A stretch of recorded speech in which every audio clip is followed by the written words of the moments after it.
Phone आए office से तो बोल देना कि मैं घर पर नहीं हूँ, किसी जरूरी काम से गांव गया हूँ। ठीक है, मैं चला सोने, बाकी मैं संभाल लूंगा।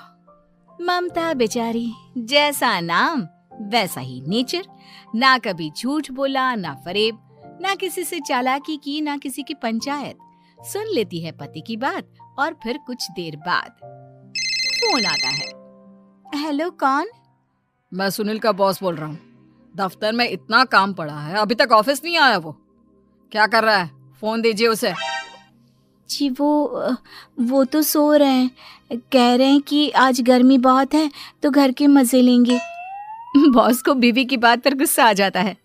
तो उसे बोल दीजिएगा कि अब घर में गर्मी के ही मजे ले, कोई जरूरत नहीं है यहाँ आने की। ये बोलकर बॉस फोन रख देता है। ममता सारी बात सुनील को बता देती है। न जाने किस बेवकूफ से पाला पड़ा है, समझ नहीं आता। तुम्हारे कारण मेरी नौकरी चली गई। अरे झूठ बोलने में क्या जा रहा था तुम्हारा? ममता को समझ में नहीं आ रहा था कि उसकी खता क्या थी। अरे जो है वही तो बोला। फिर एक रोज, बहू, अरे आ बहू, कहाँ है तेरा पति? इस महीने घर के खर्चे के पैसे भी नहीं भेजे। क्यों, माँ बाप की फिक्र खत्म हो गई है क्या उसे? पाए लागू माँ जी, वो ये बोल रहे थे कि माँ को क्या है, घर का राशन, खेत का पैसा, मवेशी का दूध, फिर भी न जाने क्यों मेरे सर पर भार देकर बैठी है। तभी सुनील ममता के मुंह पर हाथ रख देता है। क्यों रे कलमुँह है, हटा बहू के मुंह से हाथ। अरे क्या क्या बोलता है तू? वो तो इसकी झूठ बोलने की आदत नहीं है, इसलिए पता चल रहा है। देख मेरी सास कितनी शरीफ है।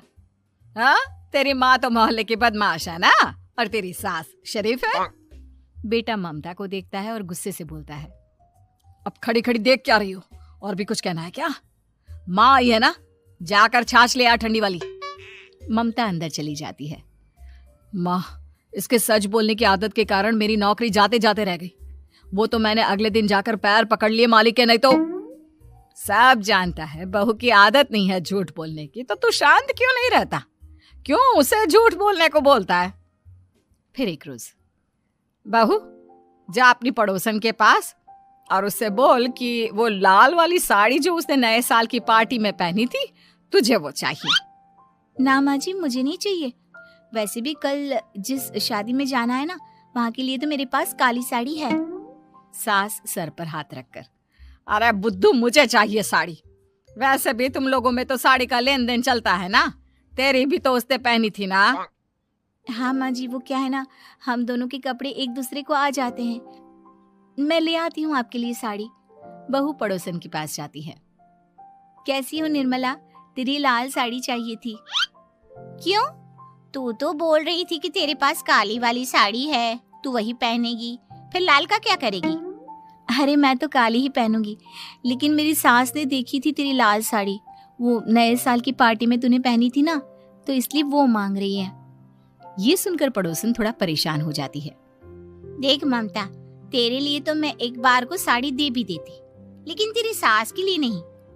वो क्या है ना, तू तो जानती है कितनी गंदी आदत है तेरी सास की, खाया पिया सब कपड़े पर ही पोंछ देती है। मेरी लाल साड़ी बहुत महंगी वाली है, पता चले उस पर हल्दी तेल का निशान लगा हो। ममता घर आ जाती है खाली हाथ, ममता को देखकर। नहीं देना उसका लूटी ने साड़ी, अब आए तुझसे लेने तेरा सामान, अच्छे से बताती हूँ। माँ जी वो क्या है ना, मुझे तो वो दे रही थी, लेकिन आपके नाम पर नहीं दी। अरे किसने बोला था मेरा नाम लेने को? बोल देती तुझे पहनना है, लेकिन ना, तू तो ठहरी सच की देवी। न जाने सास क्या सोचती है और हंसने लगती है। अरे माँ क्या हो गया, क्या सोचकर हंस रही है? याद है जब बहू को देखने गए थे? हाँ बस सही बात है। याद आ गया कैसे मेरी सास बाजार के खाने को बोल रही थी कि ममता ने बनाया है। और बहू ने आकर सब बता दिया कि ये सारा खाना तो बाजार से आया है, वो भी कल्लू हलवाई की दुकान से। ममता दोनों की बात सुन रही थी। हाँ माँ जी, वो कल्लू हलवाई का ही था। मुझे तो आज तक पता नहीं चला कि माँ ने क्यों कहा कि मैंने बनाया है। खैर मैं तैयार होती हूँ, शादी में जाना है ना। पूरा परिवार शादी में जाता है। जहाँ खाना वाना खाकर सभी बैठे होते हैं कि एक औरत ममता की सास से कहती है, क्या बात है बहन जी, मेरी आपकी बात हुई थी तो आप तो बोल रही थी कि लाल साड़ी पहनने वाली हैं, तो मैंने ये काली पहन ली। पता होता कि आप लाल नहीं पहन रही हैं तो मैं ही अपनी लाल पहनाती। अच्छा जी, तो इसलिए पूछा जा रहा था। अरे इतनी साड़ियां हैं कि क्या बताऊं। मैंने सोचा तो था पर ये सामने दिख गई तो यही पहन लिया। अच्छा, मेरी तो तैयारी काफी दिन से चल रही थी, फिर भी आज ऐसा लग रहा है कि ठीक से तैयार नहीं हुई मैं। तभी आ जाती है हमारी सच्ची बहू ममता बहू। आंटी जी, वो क्या है ना, पड़ोसन की लाल साड़ी माँ जी को पहननी थी, लेकिन आप तो जानती है माँ जी की आदत, सारा खाया पिया कपड़ों पर ही पोंछ देती है, तो उसने साड़ी देने से ना ऐन वक्त पर मना कर दिया, तो अब इन्होंने ना मेरी साड़ी पहनी है। औरत ममता की सास को घूरती है, अरे मांग कर ही साड़ी पहननी थी क्या? हम जैसे तो खुद की ही साड़ी पहनते हैं, चलो चलते हैं। सास का गुस्सा अब ममता पर फूट पड़ता है। अरे क्या जरूरत थी ये बात सबसे कहने की। अरे घर की इज्जत का कोई ख्याल है कि नहीं तुझे? हाँ, मैंने क्या बोल दिया माँ जी? मुझे क्यों डांट रही है? मेरी गलती क्या है? ममता को रोता देख सुनील आ जाता है। अरे माँ, क्या हो गया? पता है ना शादी का माहौल है। सास सारी बात बेटे को बता देती है। देख रहा है तेरी बहू का हाल। अरे इस लड़की को तो ये भी नहीं पता कि कब कहाँ क्या कैसे बोलना है। अरे लेकर जा इसे यहाँ से। सभी घर आ जाते हैं। सास का मुंह तो फूला ही रहता है कि एक दिन। चलो बेटा, बहुत दिन तुम लोगों के साथ रह ली, अब चलो। वैसे भी ऐसी बहू के साथ समय कैसे कटे, जो ना झूठ बोलती है ना लोगों की चुगली करती है। अरे गांव में ही ठीक हूँ मैं, कम से कम 4 घर की खबर तो मिलती रहती है, वो भी मसाला डालकर। कैसी बात कर रही है माँ? अभी तो आई है, रह जाना, कितना अच्छा लगता है तेरे रहने से घर। तभी ममता आ जाती है। अच्छा लगता है, लेकिन आप तो बोल रहे थे कि न जाने कब तक रुकेगी, जाने का नाम ही नहीं ले रही। जाए तो कम से कम घर में थोड़ा सा फ्री सा तो फील करूं, यही बोल रहे थे कल माँ जी आपके लिए।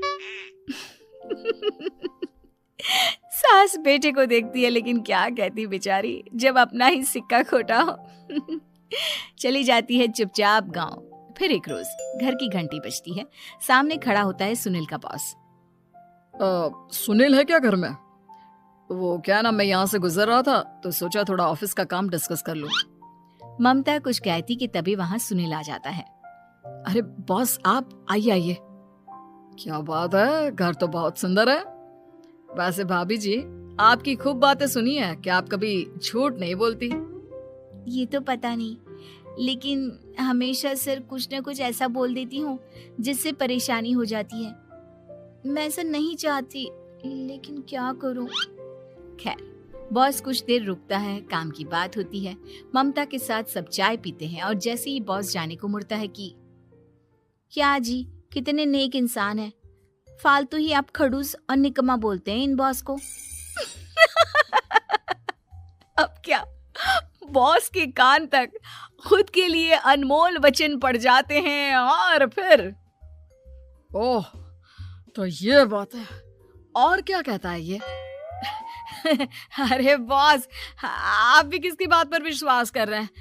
अरे इससे तो ये भी नहीं पता कि आलू प्याज कहाँ रखा है। अरे ये क्या जाने क्या बोलना है क्या नहीं बोलना है। मतलब जो मुंह में आ रहा है बोले जा रहा है।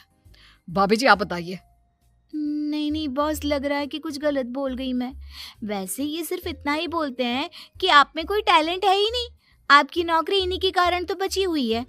अरे बस कर ले अम्मा, अब क्या करवा कर मानेगी, बड़ी मुश्किल से तो नौकरी बची थी मेरी।